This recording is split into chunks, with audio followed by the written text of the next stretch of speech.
The blizzard had raged for 3 days now, transforming the small town of Ravenhollow into a colourless wasteland of ice and shadow. Few dared to venture beyond their doorsteps, sealing themselves behind locked doors and drawn curtains as the wind howled like a feral beast through the narrow streets. 17-year-old Eleanor Blackwood stood motionless at her window, watching ice crystals form intricate patterns across the glass. Her breath didn't fog the pain. She had learned long ago to breathe so shallowly that no evidence of her existence would manifest. The skill had served her well in the Blackwood household, where being noticed typically meant being punished. The grandfather clock in the hall chimed 6, its doleful tones reverberating through the drafty manor. Dinner would be served soon. Eleanor's fingers unconsciously traced the high collar of her grey dress, ensuring it properly concealed the bruises from last week's lesson about appropriate dinner conversation. Her stepmother, Victoria, believed silence was the most valuable trait in a young woman. Eleanor had nearly perfected it. "Eleanor," Victoria's voice sliced through the quiet like a blade. "Come down at once. We have guests arriving." "Guests? In this weather?" Eleanor turned from the window, her long black hair falling in a straight curtain around her pale face. No one had mentioned visitors. Then again, no one told her anything. The Blackwood dining room was aglow with candlelight, the flames reflecting off the polished silver and crystal glassware.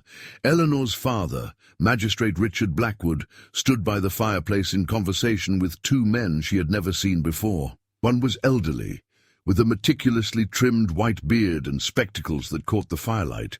The other was younger, perhaps 30, tall and severe-looking in an expensive black suit. His dark hair swept back from a face that seemed carved from marble. "Ah, here she is," her father announced with false warmth. "Gentlemen, my daughter, Eleanor." The younger man turned, and Eleanor felt something like an electric current pass through her body. His eyes were so dark they appeared almost black, and they fixed on her with an intensity that made her want to flee back upstairs. "Miss Blackwood," the older man said, bowing slightly. "I am Professor Thaddeus Ward, and this is my associate, Lord Dragomir Valescu." Lord Valescu inclined his head, but said nothing, his gaze never leaving her face. "Lord Valescu has recently acquired the old Thornfield estate up on the mountain," her father explained, his voice carrying the particular tone he used when money was involved. "The professor is helping him catalogue the historical artifacts found there." Victoria appeared at Eleanor's side, her bony fingers digging into Eleanor's arm. "Eleanor will show you both to your seats," she said sweetly. "She doesn't speak much, I'm afraid. A shy, simple girl." Eleanor led the men to the table, feeling Lord Valescu's eyes on her back like a physical weight. As she moved to take her seat, the sleeve of her dress caught on a candelabra. In her haste to prevent it from toppling, her collar shifted, momentarily exposing the yellowish-purple bruises on her neck. Lord Valescu's hand shot out with inhuman speed, steadying the candelabra. His eyes flicked to the revealed bruises, then to Victoria, then back to Eleanor. Something dangerous flickered across his features, a look so predatory it made Eleanor's blood run cold. "Thank you, my lord," she whispered, the words barely audible. His eyebrows rose slightly at the sound of her voice, as if he hadn't expected her capable of speech at all. "You're welcome, Miss Blackwood," he replied, his accent unfamiliar, each word carefully enunciated. Dinner proceeded with excruciating slowness. The professor spoke at length about the historical significance of Thornfield Estate, while Victoria simpered and Richard discussed business prospects. Eleanor ate in silence, taking tiny bites, eyes downcast, except when she felt Lord Valescu watching her. Each time she glanced up, his dark gaze was there, observing her with an expression she couldn't decipher. "The blizzard shows no sign of abating," Professor Ward said, as servants cleared the main course. "I fear the road back to Thornfield will be impassable tonight." "You must stay here," Victoria offered immediately. "We have guest rooms prepared."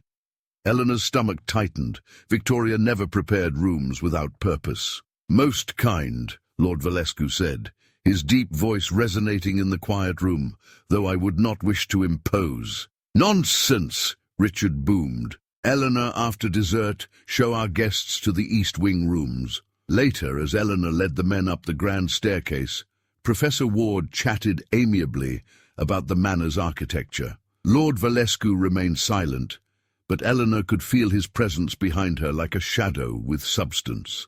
At the professor's door, the old man thanked her and disappeared inside. She continued down the hallway to the next room, acutely aware that she was now alone with Lord Valescu. "This will be your room, my lord," she said softly, pushing open the heavy oak door.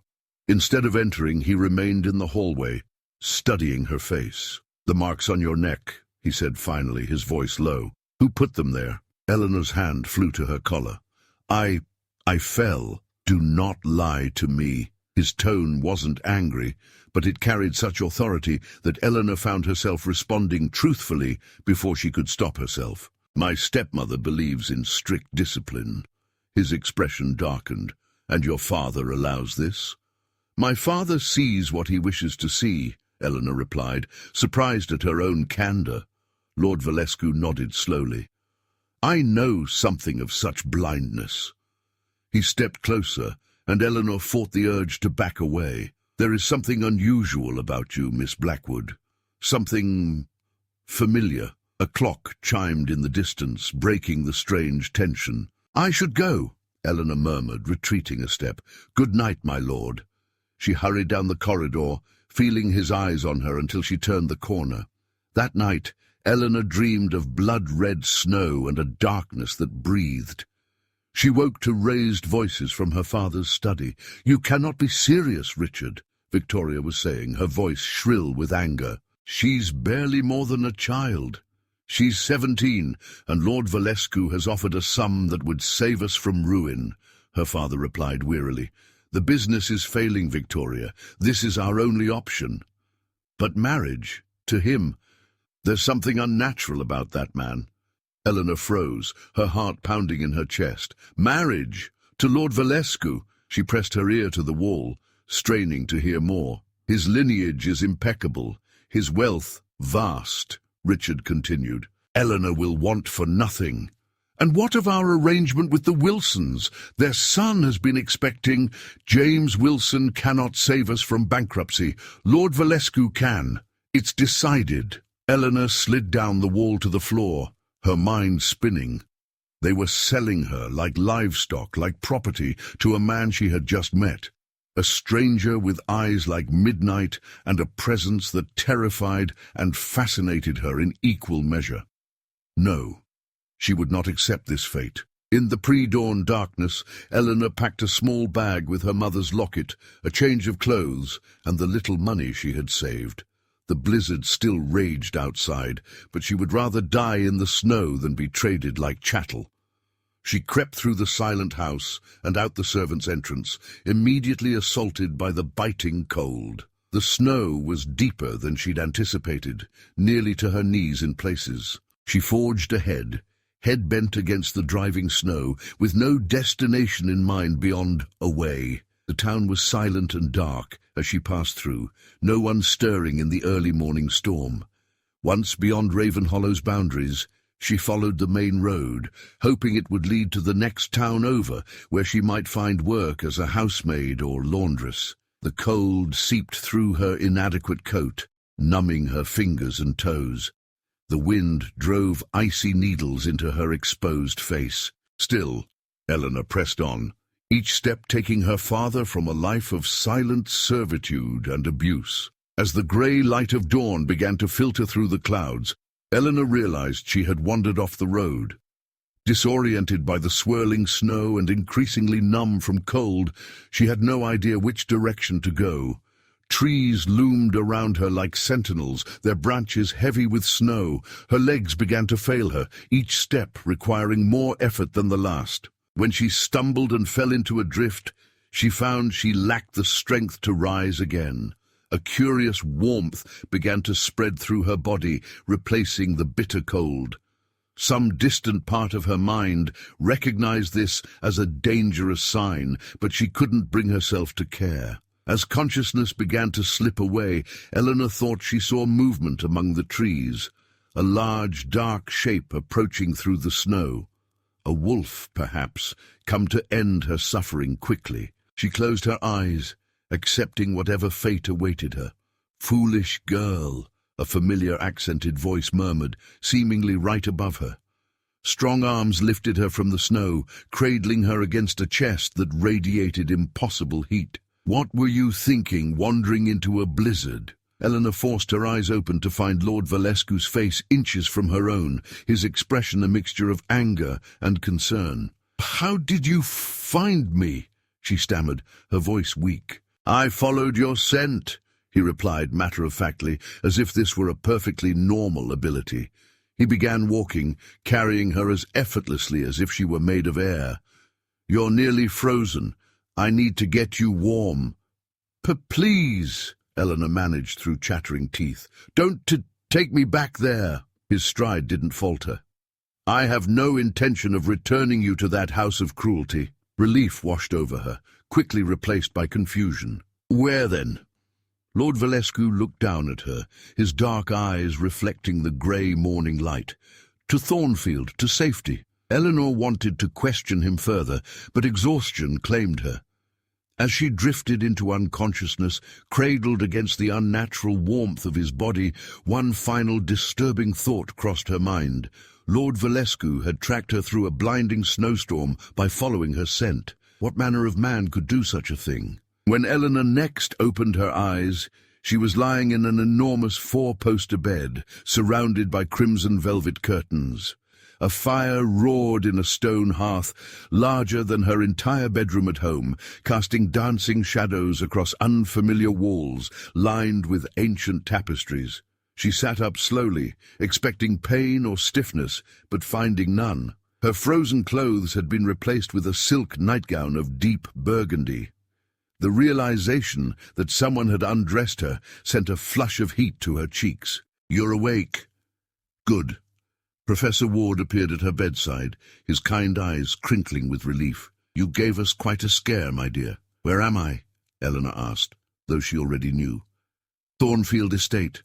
Lord Valescu brought you here after finding you in the storm." The professor poured water from a silver pitcher into a goblet.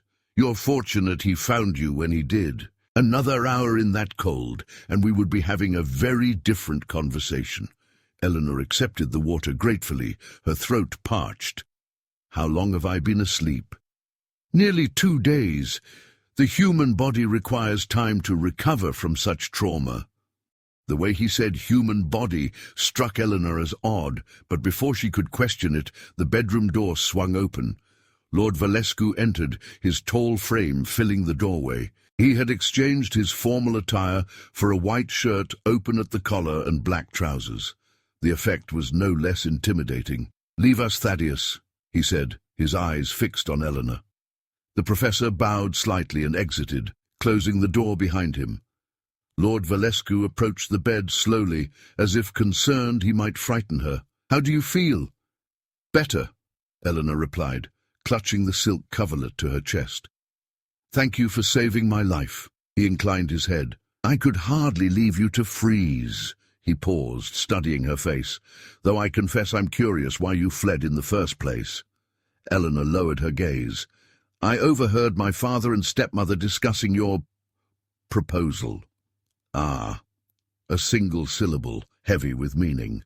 "And the prospect of marriage to me drove you to choose death in the snow." "It wasn't that," she said quickly, then hesitated. "Well, not entirely.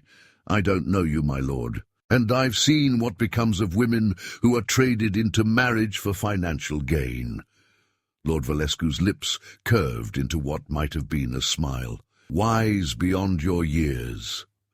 He moved to stand before the fire, his profile sharp against the flames. "Your father misunderstood my intentions. I made no proposal of marriage." Eleanor blinked in confusion. "But he said—" "I offered to become your guardian," he interrupted, "to remove you legally from that household and provide for your education and future." "My guardian?" Eleanor repeated, bewildered. "Why would you do such a thing for a stranger?" Lord Valescu turned to face her fully, and something in his expression caused Eleanor's breath to catch. "Because you are not a stranger to me, Eleanor Blackwood. I've been searching for you for a very long time." He moved toward her with that unnatural grace she had noticed before, stopping at the edge of the bed. "There is much I need to tell you about who you are, about what you are, and about the danger that now knows exactly where to find you." Eleanor's pulse quickened. "I don't understand." "No," he agreed, his voice softening, "but you will." He extended his hand toward her, revealing a small, ancient-looking pendant resting in his palm. "Beginning with why this object, which has been in my possession for over 4 centuries, bears your exact likeness." Eleanor stared at the pendant, at the face etched in silver that mirrored her own, and felt the foundations of her world begin to crumble. Eleanor's trembling fingers reached for the pendant, hesitating just above Lord Valescu's palm. The metal seemed to pulse with an energy she could sense even without touching it. "How is this possible?" she whispered, finally gathering the courage to lift the ancient piece. The moment her skin contacted the silver, a jolt of electricity shot up her arm, causing her to gasp. The face on the pendant was undeniably hers, the same high cheekbones, almond-shaped eyes, and solemn expression she had seen reflected back at her countless times. "That depends," Lord Valescu said, watching her closely, "on whether you believe in reincarnation, blood memory, or something far more complex." He moved to sit on the edge of the bed, maintaining a respectful distance but close enough that Eleanor could see flecks of amber in his otherwise obsidian eyes. "The woman in that pendant was named Eleonora Corvus. She lived in this very region in 1621, during the height of the witch trials." His voice took on a distant quality, as though recalling events he had witnessed firsthand. "She possessed extraordinary abilities that frightened the local townspeople, abilities that manifested around her 17th year. Eleanor's mouth went dry. "What sort of abilities?" "She could influence the natural elements, move objects without touching them, and he paused, studying her reaction. "She could sense the presence of beings who were not entirely human." Eleanor clutched the pendant tighter. "Like you?" A ghost of a smile touched his lips. "You've already begun to suspect what I am, haven't you? Your instincts are awakening. I know you tracked me through a snowstorm by scent. I know your skin radiates heat that no living man should. And I know," she swallowed hard, "I know you move too quickly to be human." Lord Valescu nodded, appearing neither surprised nor offended. "I am what your kind once called Strigoi, what modern tales have reduced to vampire, though those stories get almost everything wrong." Eleanor should have felt terrified, but instead a strange calm settled over her, as if some part of her had always known creatures like him existed, as if she had been waiting for this revelation her entire life. "Did you know her, Eleonora Corvus?" Pain flashed across his face, so raw and genuine that Eleanor immediately regretted asking. "Yes," he said softly. "I knew her more intimately than any other soul. I was to be her husband." "What happened to her?" Lord Valescu stood abruptly and moved back to the fireplace. "She was betrayed by someone she trusted, handed over to witch hunters. I was detained elsewhere, unable to reach her in time." His voice grew hard as steel. "They burned her alive on the winter solstice. I watched from imprisonment, forced to hear her screams through a psychic connection we shared." Eleanor's eyes filled with tears for a woman she had never met, yet somehow felt connected to. "I'm so sorry." "Before she died," he continued, "Eleonora prophesied that her essence would return in 4 centuries, and with it, powers that could either save or destroy our kinds. She said the one who carried her face would stand at the crossroads of 2 worlds. He turned back to face Eleanor. "That prophecy is why I've spent centuries protecting this region, why I returned to Thornfield after all this time. The 400th anniversary of her death approaches with this winter's solstice, less than 2 weeks from now." Eleanor shook her head, overwhelmed. "You can't possibly believe I'm her." that I have powers. I'm no one, just a girl who survived 17 years in a household of abuse without breaking," he interrupted, "who instinctively learned to control her breathing to leave no trace, who bears injuries that would cripple most but walks without pain." He stepped closer. "Have there not been incidents, Eleanor? Moments when your emotions caused inexplicable things to happen?" Images flashed through Eleanor's mind. A crystal glass, shattering in Victoria's hand after a particularly vicious slap. Books flying off shelves during nightmares. The time her father's horse refused to let him mount after he'd locked her in the cellar for 3 days. Her silence was answer enough for Lord Valescu. "Your abilities have been manifesting subtly, but the solstice will bring them to full awakening," he said. "And when that happens, you will become the most hunted being in existence." Hunted? By whom? By those who fear what you represent, the potential union between human magic and immortal power. By those who wish to harness your abilities for themselves. His expression darkened. And by the descendants of the very family who betrayed Eleanora centuries ago. "What family?" Eleanor asked, though a creeping dread told her she already knew the answer. "The Blackwoods." Eleanor felt as if the air had been sucked from her lungs. "That's impossible. I am a Blackwood." "No," Lord Valescu said firmly, "you are not. Your mother was the last descendant of the Corvus bloodline. Your father knew this when he married her. The Blackwoods have spent centuries hunting down and eliminating every branch of the Corvus family to prevent the prophecy's fulfillment. But if that's true, why didn't my father kill me at birth? Because your mother died before revealing to anyone that she was with child. Richard Blackwood assumed the Corvus line had ended with her death. It was only when you began showing signs, subtle changes in your appearance, perhaps moments of unexplained phenomena, that he and Victoria began to suspect. They've been systematically weakening you, suppressing your natural abilities through cruelty and isolation. Eleanor's mind reeled. This explained so much. Why her father had always regarded her with cold detachment. Why Victoria treated her with escalating cruelty as she grew older. Why she had always felt like an intruder in her own home. The marriage arrangement with James Wilson was designed to place you with a family who would continue this suppression. Lord Valescu continued. When I appeared and recognized what you are, your father saw an opportunity for financial gain, but Victoria recognized the threat I posed to their plans. Eleanor's fingers traced the edges of the pendant. If what you say is true, then who am I? Who was my mother, really? Lord Valescu moved to a bookshelf and retrieved an aged leather journal. Your mother was Marianne Corvus, a direct descendant of Eleanora's younger sister, who escaped the witch hunts. The Corvus women have carried the potential for Eleanora's rebirth for generations. He handed her the journal. This contains what I know of your mother's life before she met Richard Blackwood. She was a scholar of the old ways, searching for her family's lost history. That search led her to Ravenhollow and into a trap centuries in the making. Eleanor opened the journal with trembling hands, staring at the flowing handwriting so similar to her own.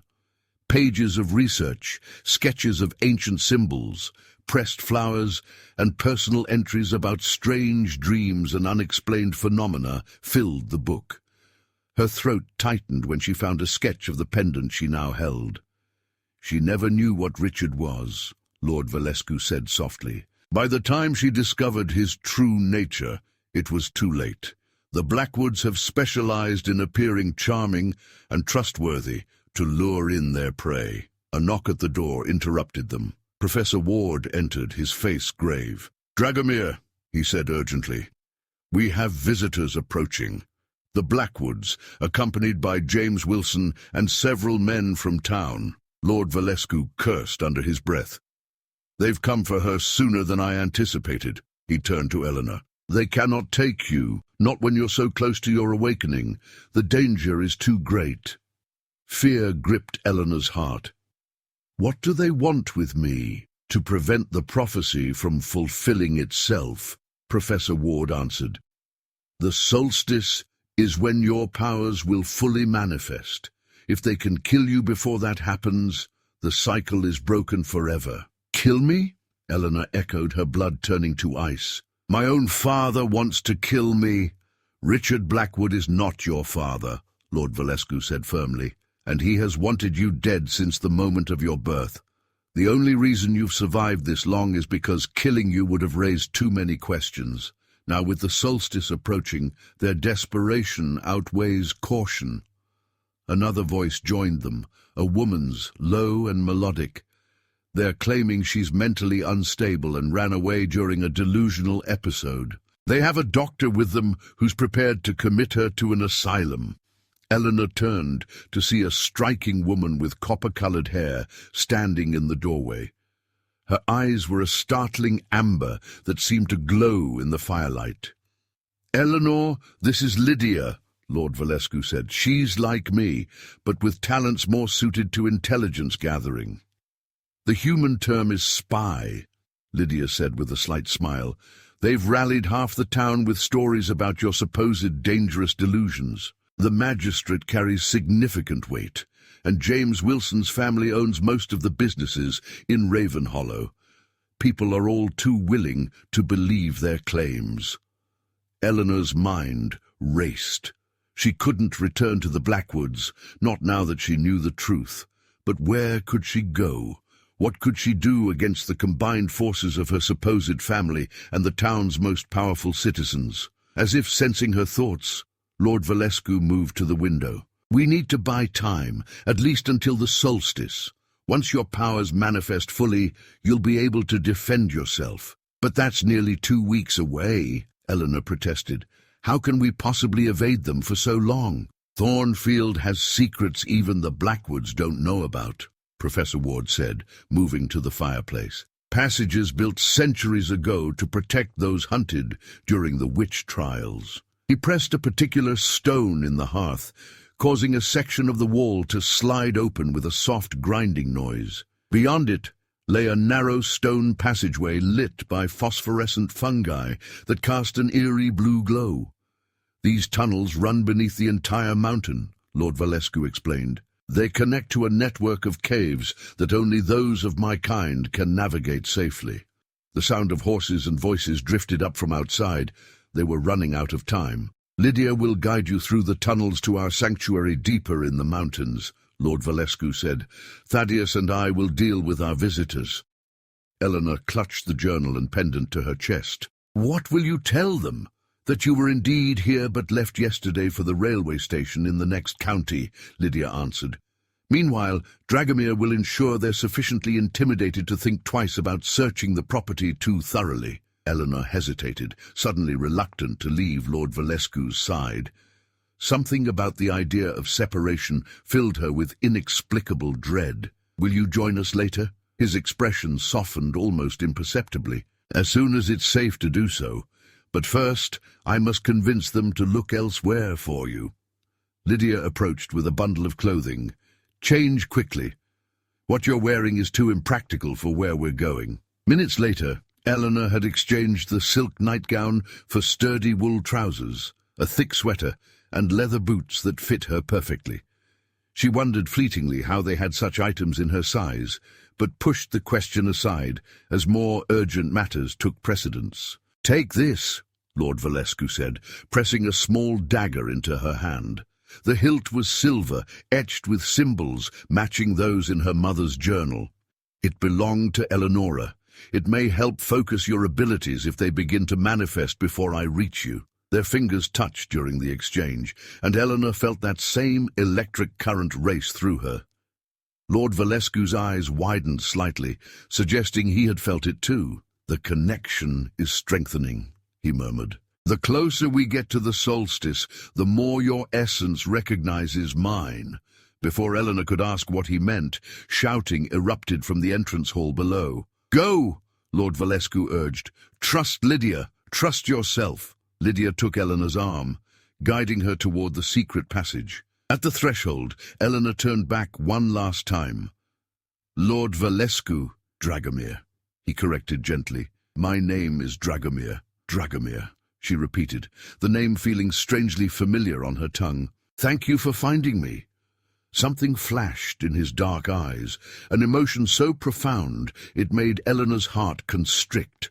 I would have searched for eternity if necessary, he said simply. Then the wall slid closed between them, and Eleanor found herself descending into darkness with a vampire spy as her only companion and the echoes of her past lives whispering in her blood. The tunnels beneath Thornfield were a labyrinth of smooth stone passages, some natural, others clearly carved by hand. Phosphorescent fungi clustered along the ceiling at regular intervals, providing just enough light to navigate by. The air was surprisingly fresh, suggesting ventilation systems Eleanor couldn't see. These tunnels saved hundreds during the witch hunts, Lydia explained as they walked. Dragomir and others like us created them as a sanctuary for humans with magical abilities. Others like you? Eleanor asked. How many vampires are there? Fewer than there once were, Lydia replied. We're not immortal in the way humans imagine. We can die by violence, by choice, or by fading when we lose our purpose. She glanced at Eleanor. Dragomir nearly faded after Eleonora's death. The prophecy of your return was all that tethered him to this world. Eleanor processed this information as they descended deeper into the mountain. You said I would recognize him. What did you mean? Souls that have bonded once tend to recognize each other across lifetimes, Lydia said matter-of-factly. You may not have Eleonora's memories, but her essence lives in you. That essence knows Dragomir. This explained the strange familiarity Eleanor had felt toward him from their first meeting, the inexplicable trust she'd placed in him despite her lifelong caution. After what seemed like hours of walking, the tunnel widened into a vast underground cavern. Crystal formations jutted from the ceiling and floor, refracting the blue-green light of the fungi into 1,000 sparkling points. In the center stood what appeared to be an ancient stone circle, 12 massive pillars surrounding a raised platform. The sanctuary, Lydia announced, one of the last truly safe places for beings like us, and now, like you. Eleanor approached the stone circle with cautious curiosity. As she stepped between the pillars, the crystals throughout the cavern pulsed with sudden brightness, as if responding to her presence. The pendant around her neck grew warm against her skin. What's happening? She asked, alarmed. Lydia smiled. The sanctuary recognizes Corvus blood. It's welcoming you home. Before Eleanor could respond, a stabbing pain shot through her temples. She gasped, dropping to her knees as images flooded her mind, unfamiliar yet somehow known, of a woman in medieval dress standing in this very circle, hands raised toward a stormy sky. Of Dragomir, centuries younger yet unmistakable, watching the woman with undisguised adoration, of flames consuming a body while a crowd cheered. Eleanor! Lydia was beside her instantly. What do you see? Her memories, Eleanor whispered. They're coming back. Lydia helped her to a stone bench carved into the cavern wall. This is happening sooner than Dragomir predicted. The solstice energy must be already affecting you. Eleanor's vision cleared slowly, the foreign memories receding like a tide. Will I become her? Will I lose myself? No, a new voice answered. Professor Ward emerged from a side passage, looking slightly disheveled. You are Eleanor Blackwood, or rather, Eleanor Corvus. You carry Eleonora's power and perhaps echoes of her soul, but you are your own person. Professor! Eleanor exclaimed. How did you get here? What happened with the Blackwoods? A rather unpleasant confrontation, the professor said, adjusting his spectacles. Your stepmother is quite the actress. Tears about your mental instability, concerns for your safety. Your father played the role of the worried parent admirably, and Dragomir. Maintaining the charade that you left yesterday. He's leading a search party toward the railway station to buy us time. The professor approached, examining Eleanor with scholarly interest. You experienced a memory surge when you entered the circle? Eleanor nodded. It felt like her life was trying to download into my brain all at once. Fascinating. The accelerated awakening suggests your powers are stronger than even Eleonora's were. He gestured to the stone circle. This was built as a conduit for natural energies. It can help you learn to control what's awakening inside you. Control it how? I don't even know what these powers are supposed to be. Professor Ward retrieved a leather-bound book from a nearby alcove. Eleonora documented her abilities thoroughly.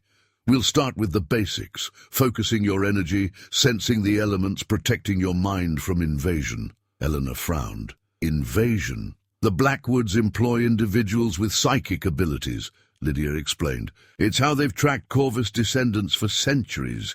If your mind remains unshielded, they'll sense your location eventually. Over the next several hours, Eleanor received a crash course in abilities she hadn't known existed. She learned to create a mental shield, visualizing it as a fortress around her thoughts. She practiced channeling energy through the dagger Dragomir had given her, producing tiny sparks of blue light at its tip. Most surprisingly, she discovered she could sense the presence of every living creature in the cavern system, from Lydia and Professor Ward to the bats nesting in distant crevices. By the time exhaustion forced them to rest, Eleanor had developed a tentative control over abilities that both terrified and exhilarated her. She sat on the stone platform, the dagger balanced across her palms, trying to process everything that had happened. "You're adapting remarkably quickly," Professor Ward observed, offering her a cup of herbal tea. "It doesn't feel quick enough," Eleanor admitted. "If the Blackwoods find me before the solstice—" "They won't," Lydia said firmly, returning from scouting the tunnel entrances. "We've activated the old wards. No one with harmful intentions toward a Corvus can find this place." Eleanor sipped the tea, finding comfort in its warmth. "What happens after the solstice? If I survive and my powers fully awaken, what then?" Professor Ward and Lydia exchanged a look that Eleanor couldn't interpret. "That depends on choices only you can make," the professor said carefully. "The prophecy speaks of a crossroads, a decision that will determine the fate of both magical humans and immortals like Dragomir." "What decision?" Before either could answer, a cold wind swept through the cavern, extinguishing several of the phosphorescent patches. Eleanor felt a presence approaching, powerful, familiar, but tinged with something that made her newly awakened senses scream in warning. Lydia tensed, moving into a protective stance. "Someone's breached the outer tunnels." "Dragomir," Eleanor suggested hopefully. "No," Lydia's amber eyes narrowed. "The energy signature is wrong. It's similar, but corrupted somehow." Footsteps echoed through the passage, unhurried, deliberate. Eleanor gripped the dagger, rising to her feet as a figure emerged from the shadows.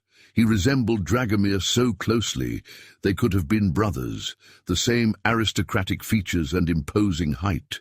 But where Dragomir's presence felt like controlled power, this man radiated malevolence. His eyes, rather than obsidian, burned a sulphurous yellow. "Hello, little Corvus witch," he said, his accent thicker than Dragomir's. "How convenient to find you already at the altar, where you'll be sacrificed." Professor Ward stepped forward. "Sebastian, we thought you were dead." "A common misconception," the man replied with a cruel smile. "One my brother has labored under for centuries." Eleanor's blood ran cold. "Brother," Sebastian's yellow eyes fixed on her. "Has Dragomir not mentioned me, his twin?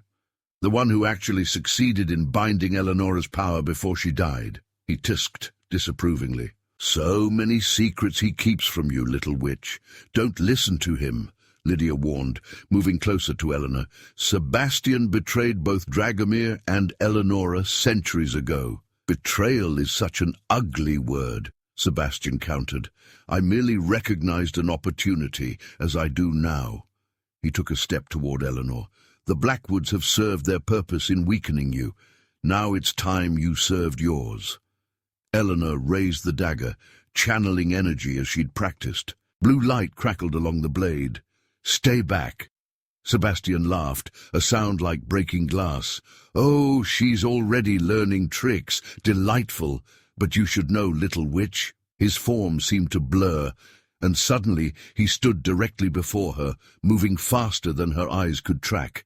"Your fledgling powers are nothing compared to what I've become." His hand shot out, fingers wrapping around Eleanor's throat. The pendant at her neck burned hot against her skin as Sebastian lifted her off her feet.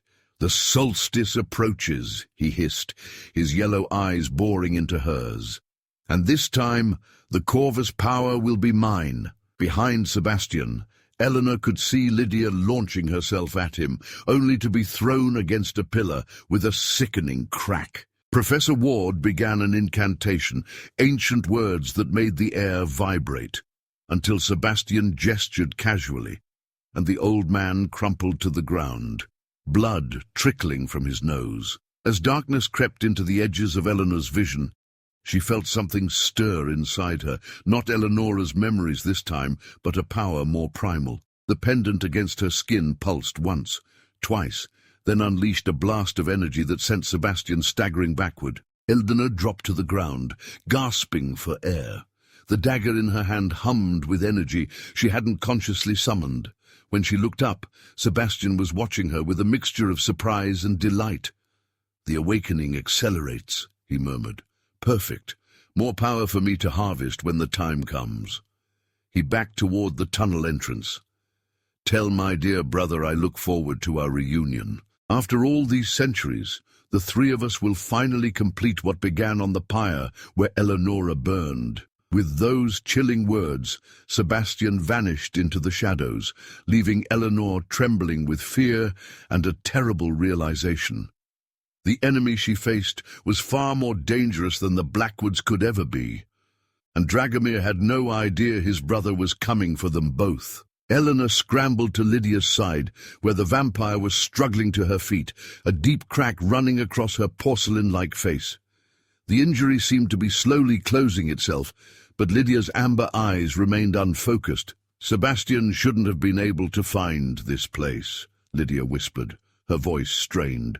"The ward should have kept him out." Professor Ward coughed, wiping blood from his nose as he pushed himself up. "Unless he's found a way to corrupt the ancient protections." Urbris, he hesitated, his expression grim. "Unless he has Blackwood blood as well." "What do you mean?"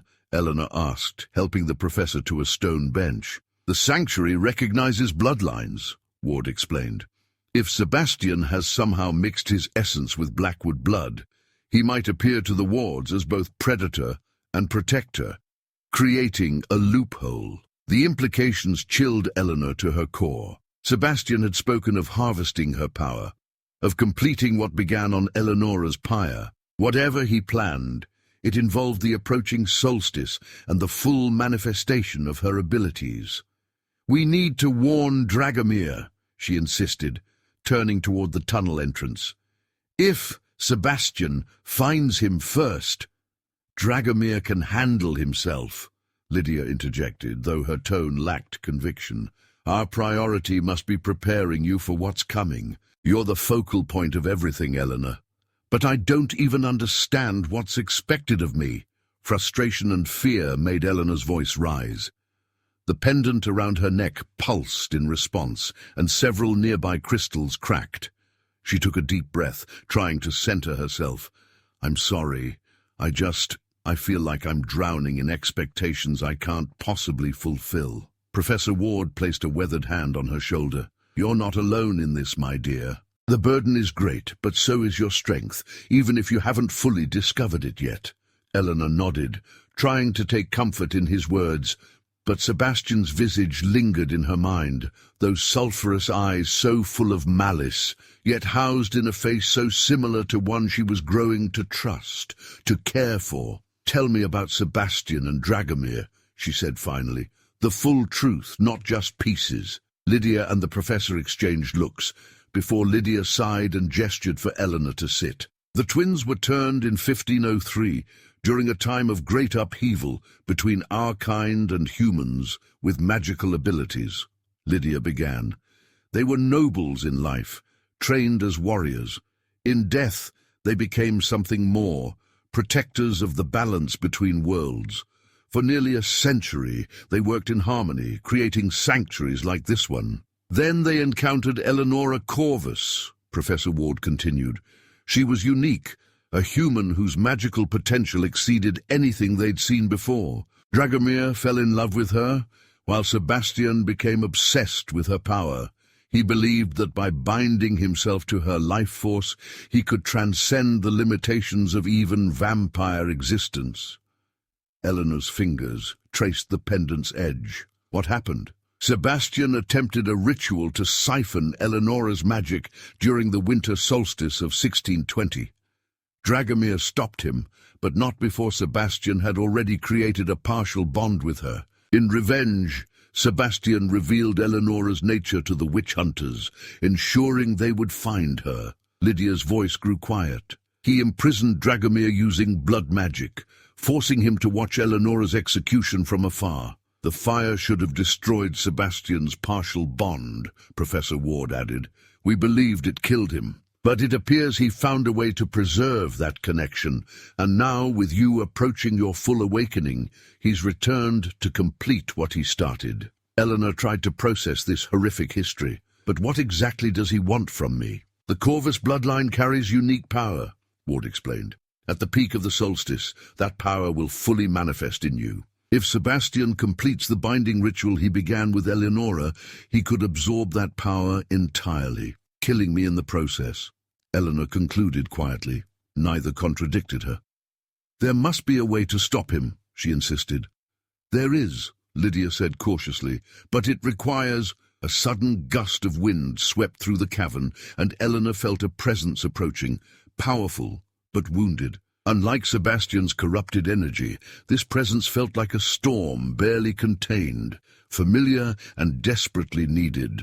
Dragomir, she whispered, rising to her feet. He emerged from the tunnel moments later, his clothing torn and stained with what looked like blood. His dark eyes immediately found Eleanor, relief washing over his features before hardening again as he took in the state of the sanctuary. Sebastian, he said. It wasn't a question. He found us, Eleanor confirmed. He said he's been waiting for this moment for centuries. Dragomir crossed the cavern in swift strides, stopping before her. His hand lifted, hovering near the bruises forming on her throat, where Sebastian had grabbed her. The cold fury in his eyes made Eleanor shiver. Did he harm you beyond this? His voice was tight, controlled, but Eleanor could sense the rage beneath. No, the pendant.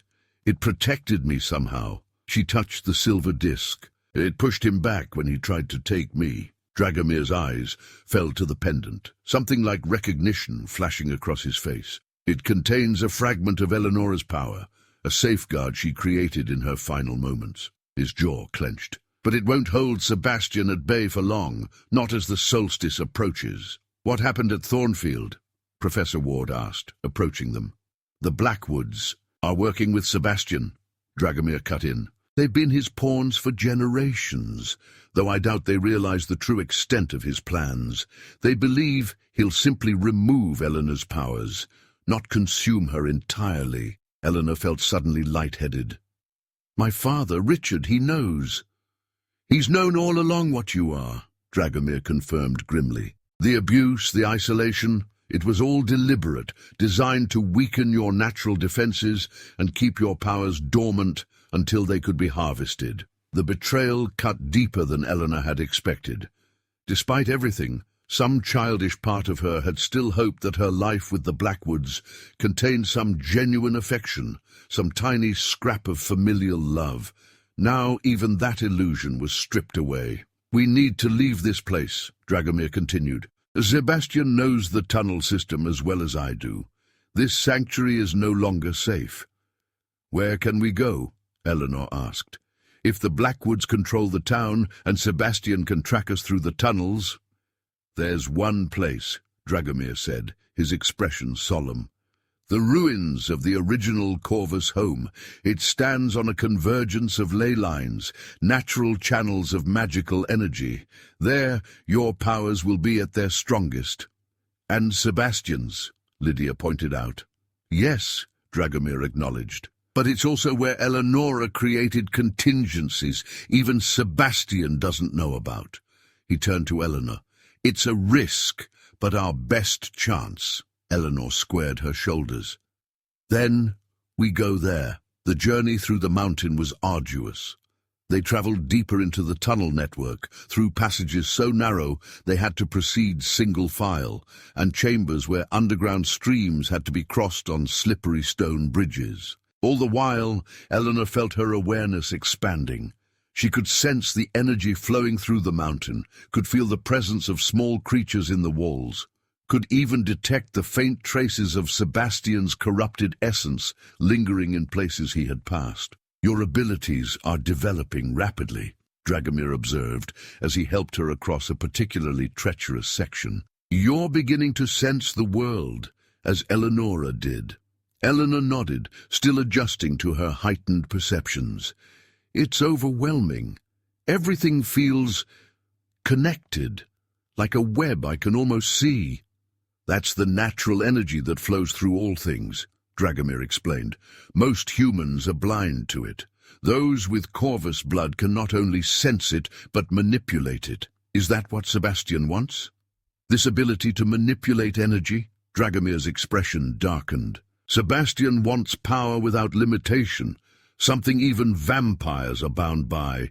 He believes absorbing your essence at the moment of your full awakening will transform him into something beyond any natural order. And would it? It would create an abomination, Dragomir said flatly.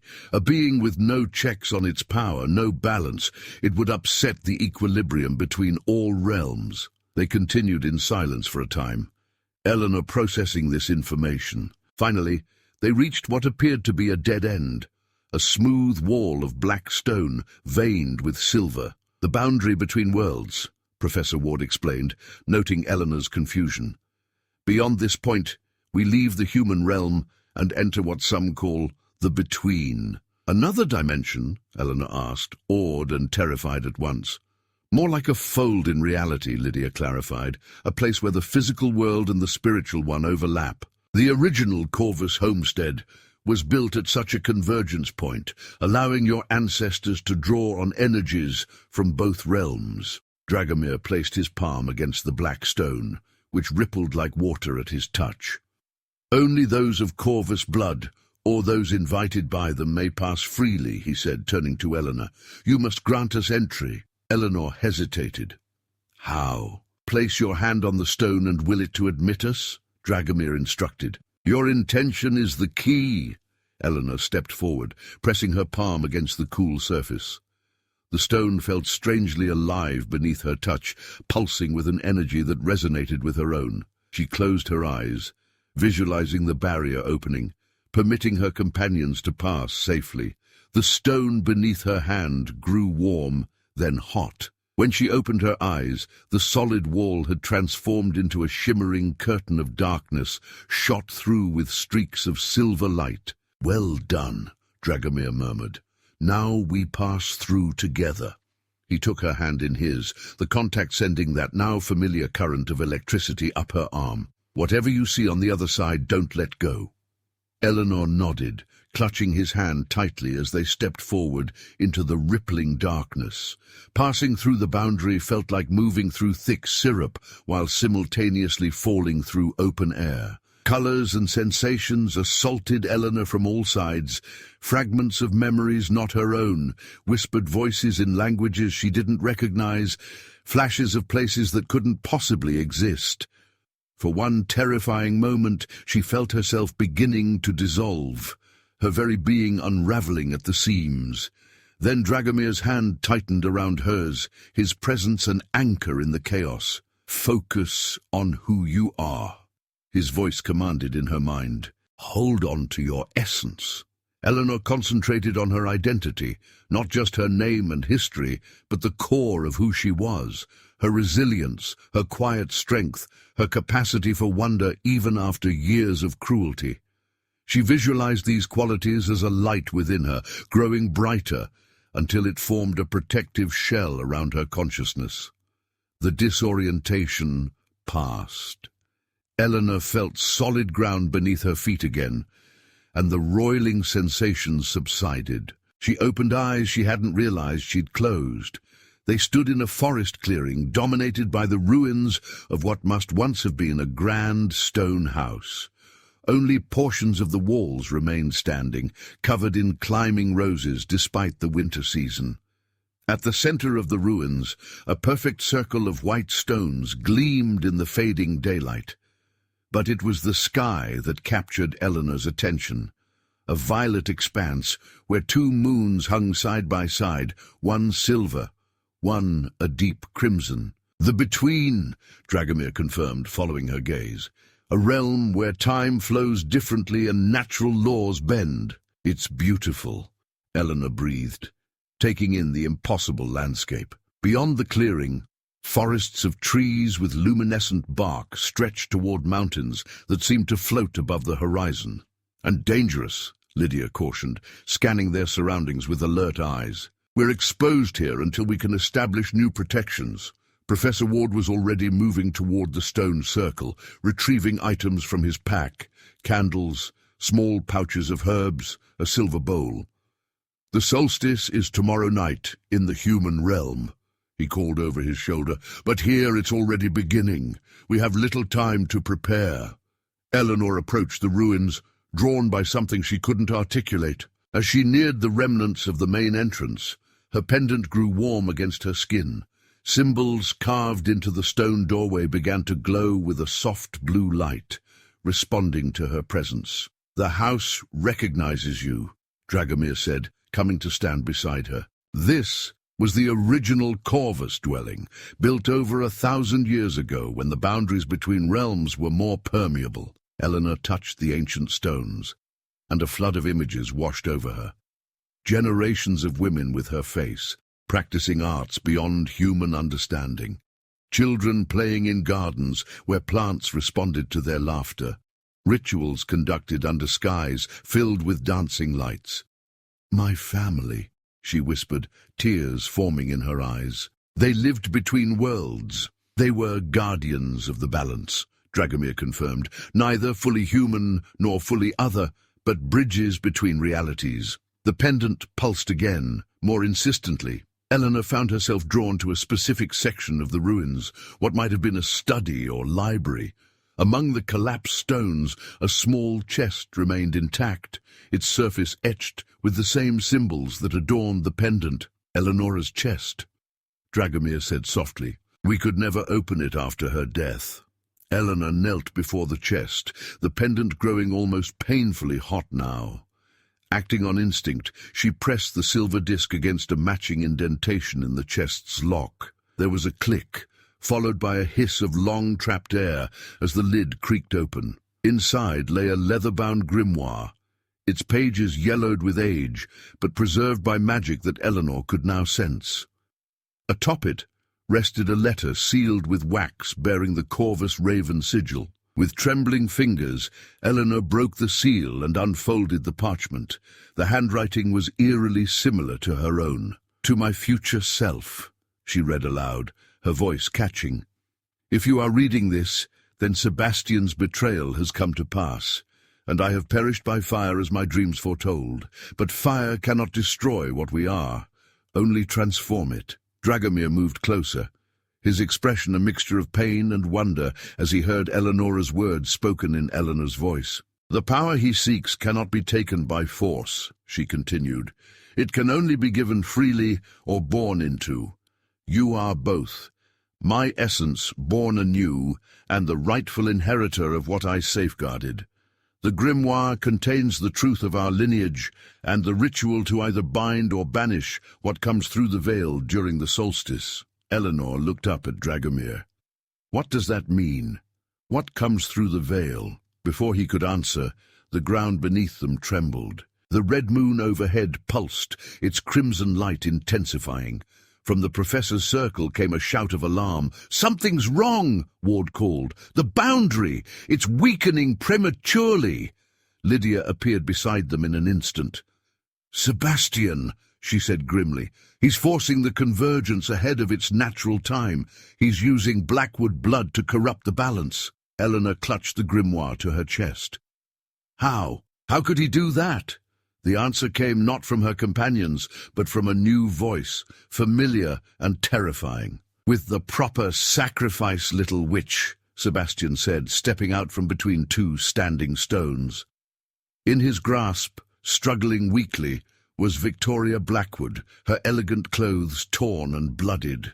"Your stepmother has been most helpful, first in keeping you weak, and now in providing the blood needed to accelerate our reunion." Dragomir moved in front of Eleanor protectively. "Brother," he growled, "this ends now."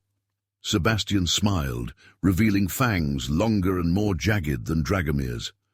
"No, twin. This is only beginning." With a casual motion, he slit Victoria's throat and cast her body into the stone circle, where her blood began to flow along channels Eleanor hadn't noticed before, forming symbols that burned with unholy fire. The ground shook more violently. In the distance, the forest began to warp, trees bending at impossible angles, as reality itself seemed to fracture. The red moon overhead swelled, bathing everything in bloody light. "The veil tears," Sebastian announced triumphantly, "and what waits beyond will devour this world and the human one, unless the Corvus witch offers herself in their place." His yellow eyes fixed on Eleanor. "A simple choice, really. Sacrifice yourself to me, or watch both realms fall to what comes through." Dragomir snarled, launching himself at Sebastian with preternatural speed. The twins collided with a thunderclap of force, their battle too swift for Eleanor's eyes to fully track, blurs of motion, impacts that cracked the very air around them.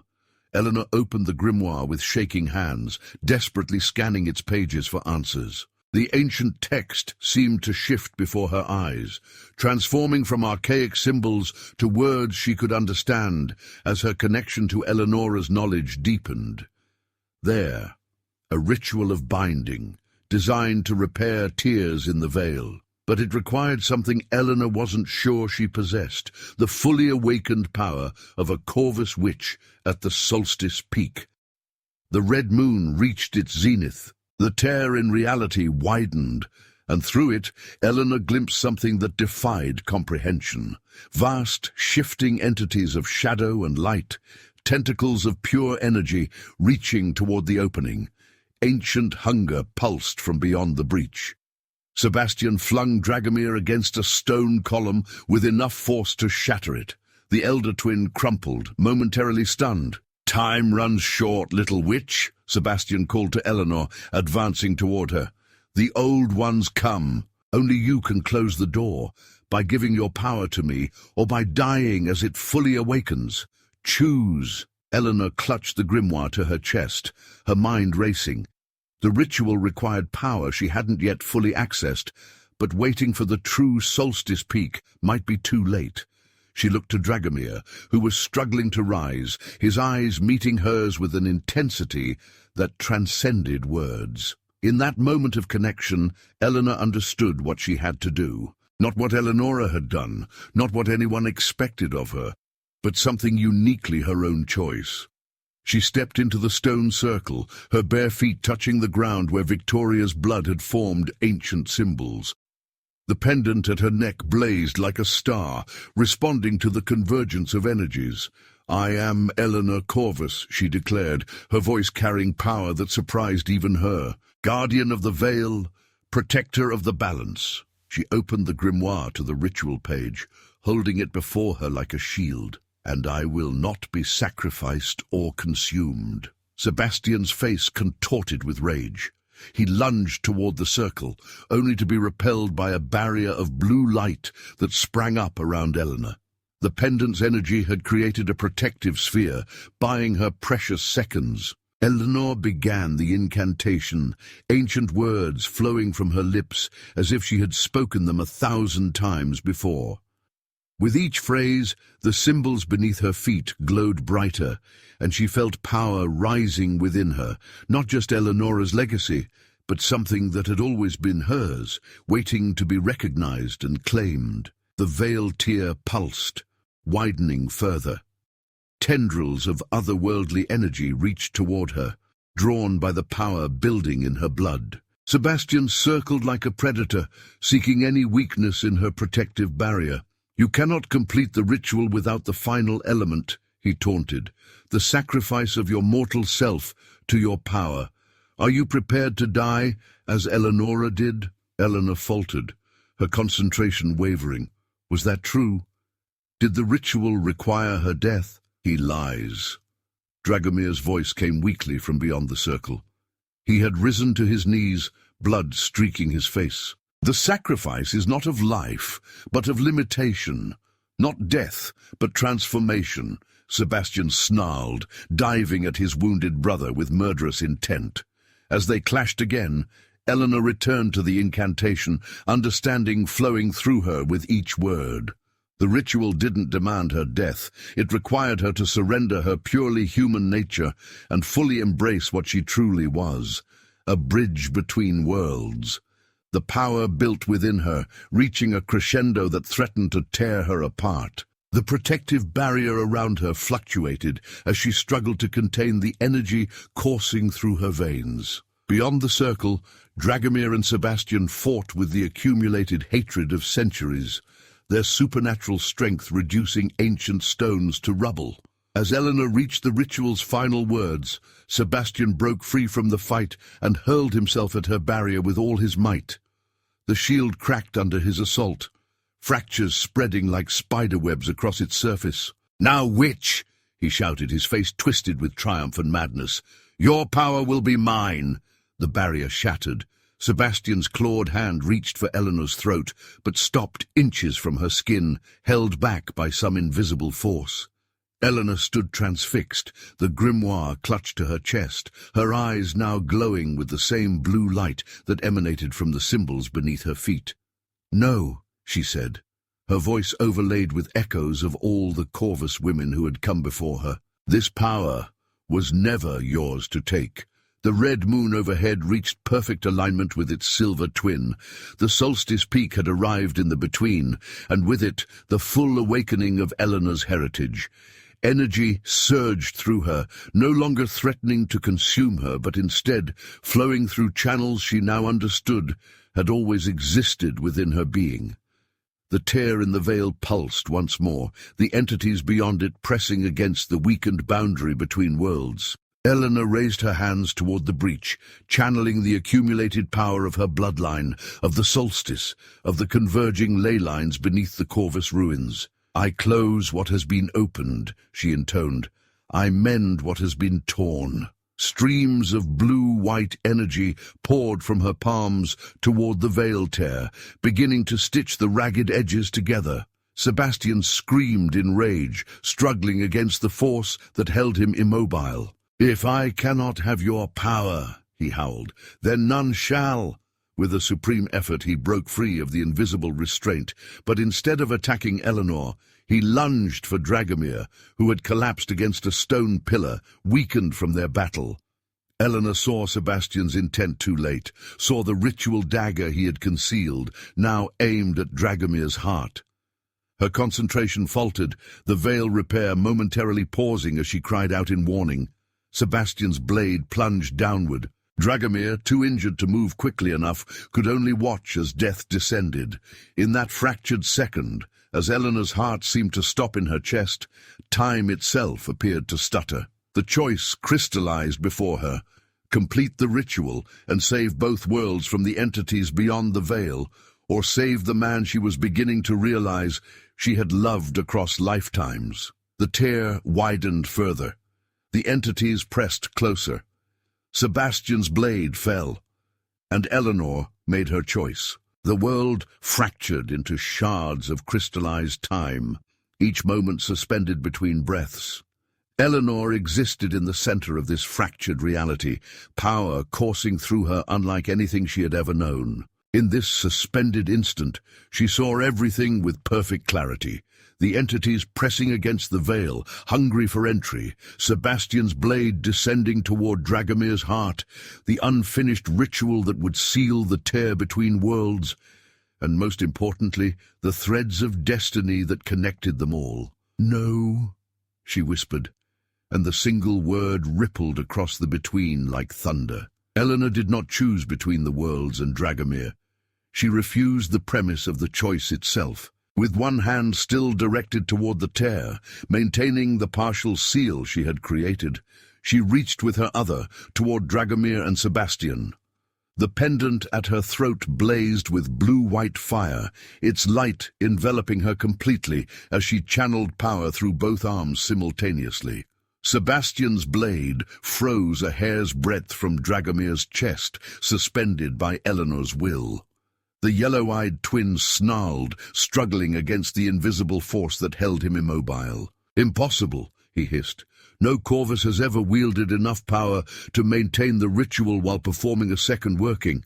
Eleanor stepped forward, keeping both hands extended, sweat beading on her forehead from the tremendous effort. "I am not merely a Corvus," she said, her voice resonating with newfound authority. "I am Eleanor, the culmination of all who came before, and something entirely new." The ground trembled beneath them, as reality strained under the pressure of Eleanor's divided power. The tear in the veil pulsed hungrily, the entities beyond it sensing potential weakness. She couldn't maintain this division of focus for long. "The binding," Dragomir gasped, blood trickling from the corner of his mouth. "Use the binding that was meant for us." Understanding flashed through Eleanor like lightning. The grimoire had shown her another ritual. One Eleonora and Dragomir had planned to perform at the solstice 4 centuries ago, before Sebastian's betrayal. Not a binding to steal power, but to share it, to create a perfect balance between human magic and immortal strength. Eleanor closed her eyes, drawing on memories that were not quite her own, but now felt accessible, like books on a shelf she had only just learned to read. She began a new incantation, her voice weaving together the ritual to seal the veil and the binding that should have happened centuries ago. Sebastian's eyes widened in recognition and fear. "No, you cannot bind us both." But Eleanor had realized something crucial. Sebastian and Dragomir were twins, their life forces fundamentally connected despite their divergent paths. What affected one could be channeled to affect the other. The binding ritual called for blood freely given. Without releasing her hold on Sebastian or the veil, Eleanor spoke to Dragomir through their strengthening mental connection.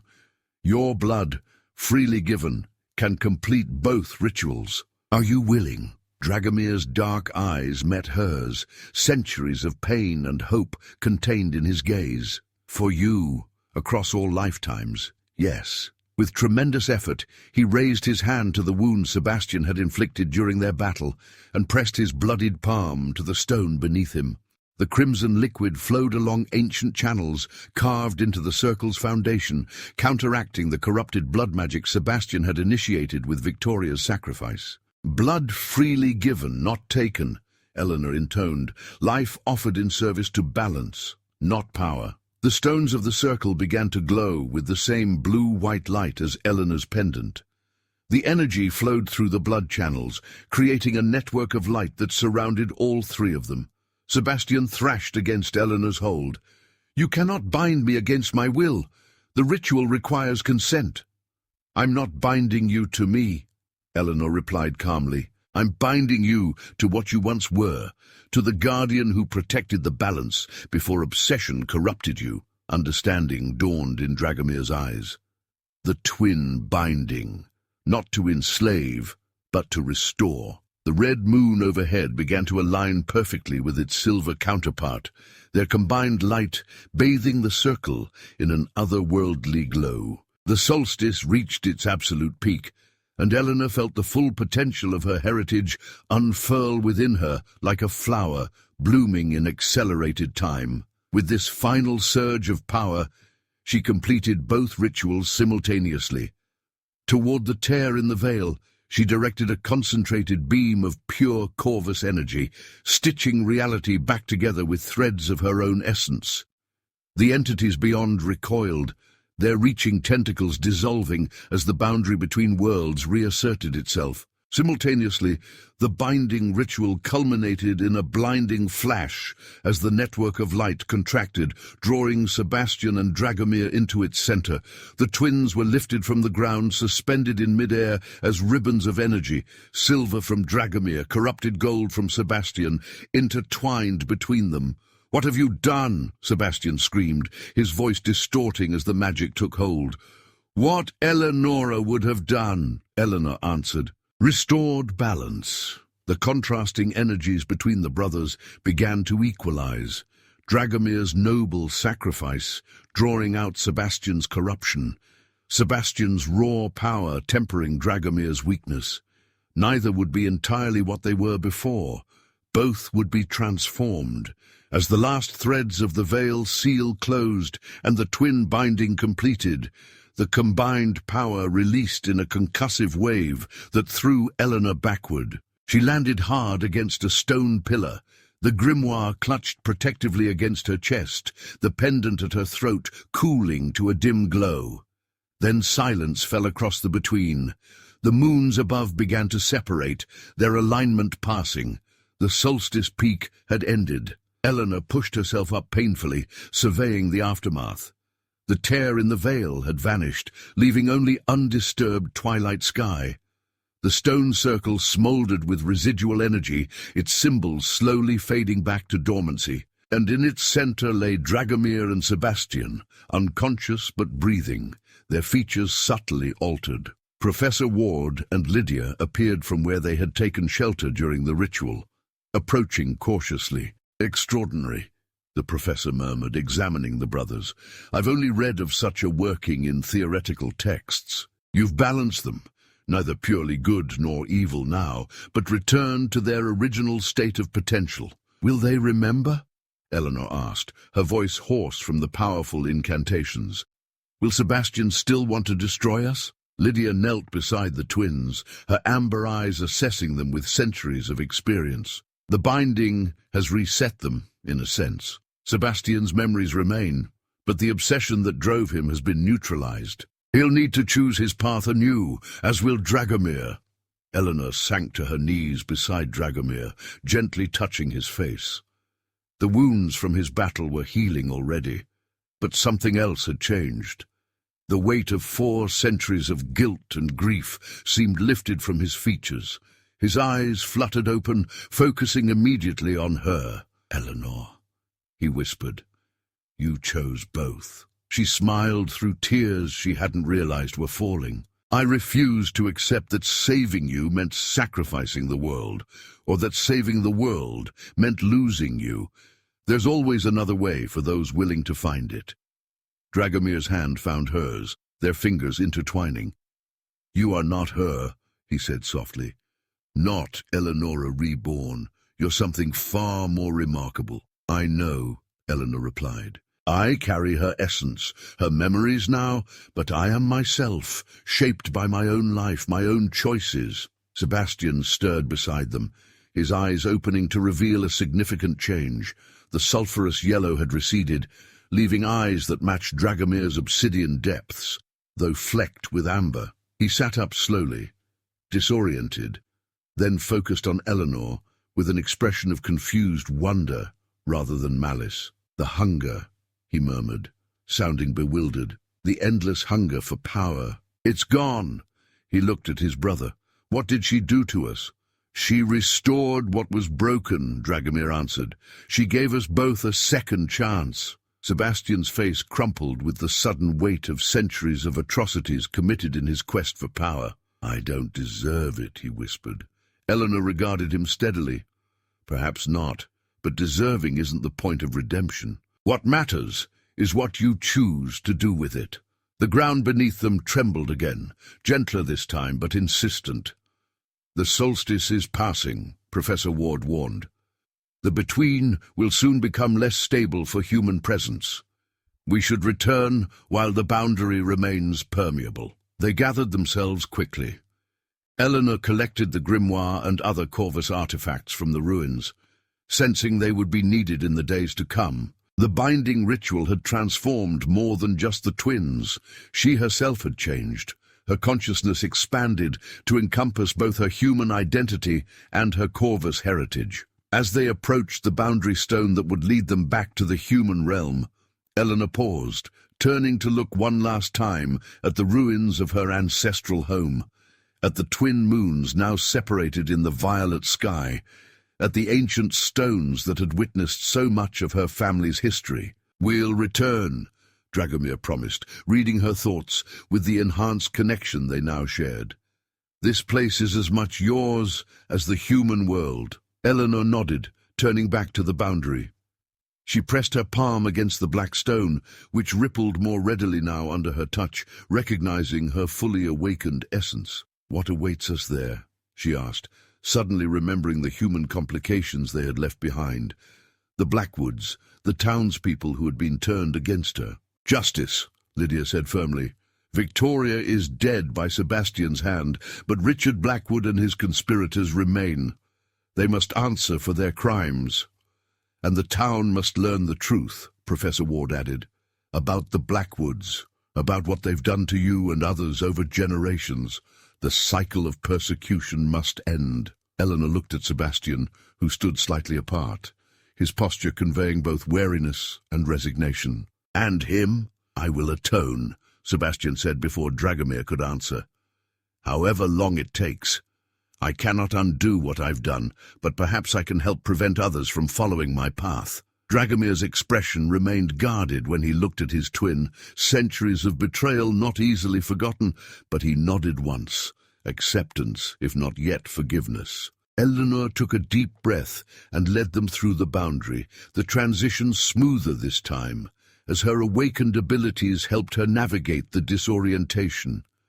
They emerged in the tunnel system beneath Thornfield, returning to a world that felt simultaneously familiar and strangely limited after experiencing the Between. 3 days had passed in the human realm, though their time in the Between had felt like less than one. In those 3 days, chaos had descended on Ravenhollow. Victoria's disappearance, combined with Eleanor's continued absence, had led to wild speculation and growing unrest.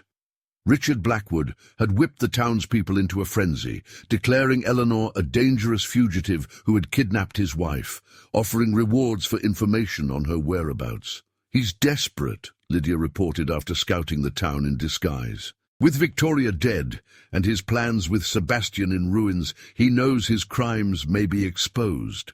Then we shall expose them," Eleanor said, her voice steady with newfound purpose, "thoroughly and publicly."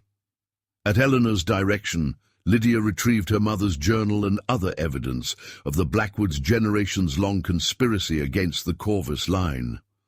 Professor Ward compiled historical records documenting mysterious deaths and disappearances connected to the Blackwood family.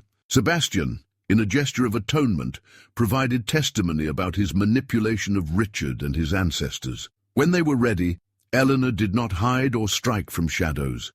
She walked directly into Ravenhollow at midday, Dragomir at her side, her head held high. Word of her arrival spread rapidly through the town, drawing crowds of onlookers, some hostile, others merely curious, a few who had always doubted the Blackwoods' claims about the quiet girl they had kept so isolated.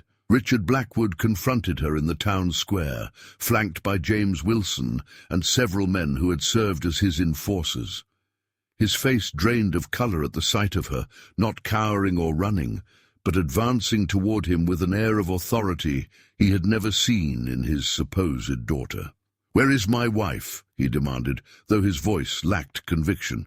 "Dead," Eleanor replied calmly. "Sacrificed by your ally Sebastian in your quest for power over my birthright." Murmurs rippled through the gathering crowd. Richard's eyes darted nervously, searching for an escape. "These are the delusions we warned about," he announced loudly. "The girl is unwell. I am Eleanor Corvus." She cut him off, her voice carrying across the square without effort. "Not Blackwood, never Blackwood. You murdered my mother, Marianne Corvus, after discovering she carried the bloodline you had sworn to destroy." The pendant at her throat glowed faintly, enhancing the natural authority in her voice. It was not magic that compelled belief, merely the amplification of truth that needed no embellishment. "Lies," Richard hissed, but doubt had already begun to spread through the crowd. Eleanor produced her mother's journal, holding it up for all to see. "My mother's own words." The research that led her to Ravenhollow, the gradual realization of who you really were, her plans to escape with her unborn child, plans she never had the chance to execute. As Richard lunged for the journal, Dragomir stepped forward, his presence alone enough to halt the man in his tracks. "You kept me prisoner for 17 years, Eleanor continued. You and Victoria systematically abused me to suppress abilities you feared. You conspired with others to hunt down and exterminate my mother's bloodline across generations. And when you realized who I truly was, you planned my death." "She has no proof," James Wilson shouted, but his voice wavered. Sebastian stepped from the shadows then, his appearance causing gasps among those who noted his resemblance to Dragomir. "I am her proof," he said. "I, who conspired with Richard Blackwood and his ancestors for centuries. I, who helped orchestrate the systematic destruction of the Corvus line for my own purposes." His gaze swept the crowd. "I confess these crimes freely, as witness to the Blackwoods' legacy of murder and persecution." The town constable, a man who had long harbored doubts about Richard Blackwood's character, moved forward. Others joined him, shopkeepers who had witnessed Victoria's cruelty toward Eleanor, servants who had seen the bruises and heard the punishments, elders who remembered strange disappearances connected to the Blackwood family over decades. Richard, seeing his position crumbling, drew a concealed pistol in desperation. "Stay back," he shouted, pointing the weapon at Eleanor. "I should have killed you the moment Marianne died." Before anyone could react, the gun flew from his hand, dismantling itself in mid-air, its pieces clattering harmlessly to the cobblestones. Eleanor lowered her hand, having acted on pure instinct, her Corvus abilities responding to the threat without conscious direction. The display silenced the square. Even those who had been skeptical of her claims could not deny what they had witnessed. "I do not seek vengeance," Eleanor announced into the silence. "Only justice and truth. The cycle of persecution ends today." In the days that followed, the full extent of the Blackwoods' crimes came to light. Richard and his conspirators faced trial not only for their treatment of Eleanor, but for generations of mysterious deaths now linked to their family's obsession with exterminating the Corvus line. James Wilson, who had known only portions of the truth but had willingly participated in plans to control Eleanor through marriage, confessed in exchange for leniency. Thornfield Estate, being Dragomir's legal property, became a sanctuary once more, not hidden this time, but open to those with abilities that set them apart, a place where they could learn to understand and control their gifts without fear of persecution. Eleanor claimed her true inheritance, both material and spiritual. With Professor Ward's guidance, she began the formal study of her abilities, while Lydia taught her the history her mother had died trying to preserve. Sebastian, under his brother's wary supervision, contributed knowledge gained over centuries of obsession, now redirected toward healing the damage he had helped create. And Dragomir was patient. The connection between them was undeniable, a bond that transcended ordinary understanding, deepened by the ritual they had shared. But he understood that Eleanor needed time to discover who she was, beyond others' expectations, to claim her identity fully before considering what they might become to each other. On Midwinter's night, exactly 1 year after the solstice that had awakened her heritage, Eleanor stood in the stone circle they had reconstructed in the gardens of Thornfield. Snow fell gently around her, each flake distinct in her enhanced perception, the world a tapestry of energies she had learned to read like a beloved book. She sensed Dragomir's approach before she heard him, his presence a familiar warmth against her consciousness. 1 year. He said softly, standing beside her in the circle. Eleanor nodded, watching her breath form clouds in the cold air. "So much has changed. And you? How have you changed, Eleanor Corvus?" She turned to face him fully, studying the face that had become so dear to her. "I've learned that legacy isn't destiny, that I can honor Eleonora's memory without becoming merely her vessel. That I can be both Corvus and Eleanor, Bridgewalker and simply myself. Dragomir's eyes softened. And what does simply yourself want, now that you've had time to discover her? Eleanor smiled, reaching up to touch his face with fingers that no longer trembled with uncertainty. The same thing she wanted when you found her in the snow a year ago, though she didn't recognize it then. Freedom. Purpose. Her voice lowered to a whisper. You. The pendant at her throat glowed softly as Dragomir gathered her into his arms, their foreheads touching in the gently falling snow. Above them, stars wheeled in patterns older than human memory, witnessing a cycle not of repetition, but of renewal. Not the same love reborn, but something new and equally precious growing from ancient roots. Across all lifetimes, Dragomir murmured, I find you. And in this one? Eleanor answered, her lips meeting his as snow turned to starlight around them. I choose you.